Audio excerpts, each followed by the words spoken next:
Go to Los Angeles and speak to Dr. Robert Baloh, a neurologist and author of the book Havana Syndrome. Doctor, welcome to the program. I haven't read your book, but can you give us a really short synopsis of what you found about the Havana Syndrome? Well, it is a complex problem, as we just heard, but I think we need to break it down into two major areas. It was what occurred in Havana, and then what's occurring subsequently or over the past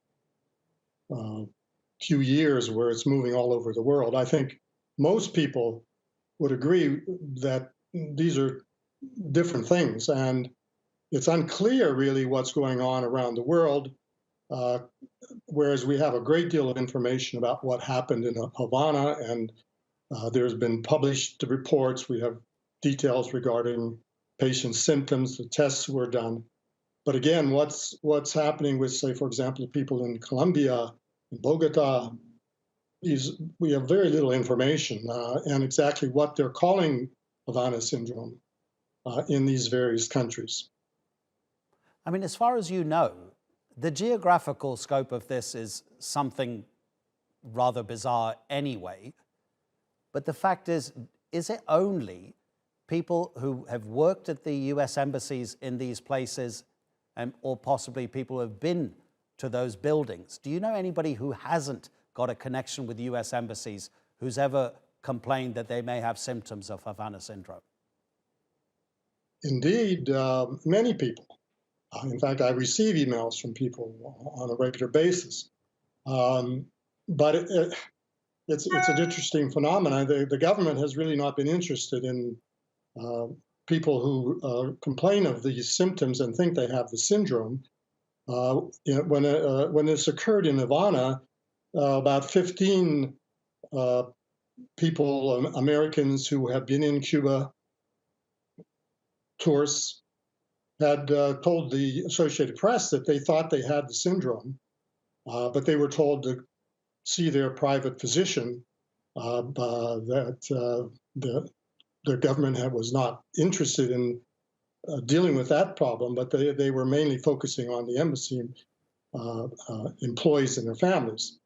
So in some ways, what's happened is that's become part of the definition of Havana Syndrome, is if it occurs in an embassy employee or their family, then presumably it's Havana Syndrome. If it occurs in other people, or if other people think they have it, they're really not being labeled as Havana Syndrome. You'll have to excuse me because I don't understand the medical terminology, but when a patient has COVID-19, the virus is visible to a doctor that does the correct investigation. With Havana Syndrome, is there anything as concrete as that inside the body that shows, yes, this person has Havana Syndrome because we've identified a particular cell or a particular, again, I don't know the medical terminology, a particular antibody in their system? This is the big problem. We don't have any criteria for the diagnosis of Havana Syndrome.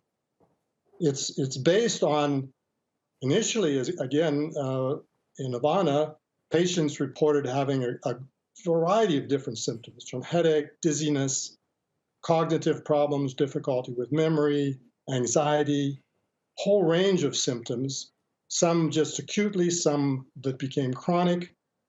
And the one feature that was somewhat unique initially was that there was a sound heard, and then the patient developed these symptoms.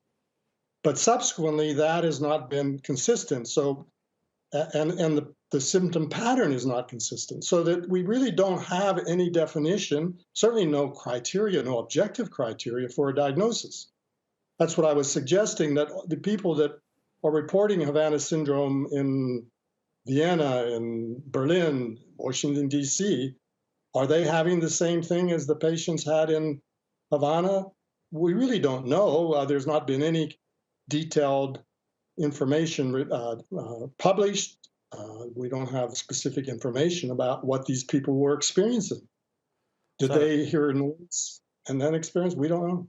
How bizarre. It remains a medical mystery. Doctor, thank you so much indeed. Dr. Robert Baloh in Los Angeles.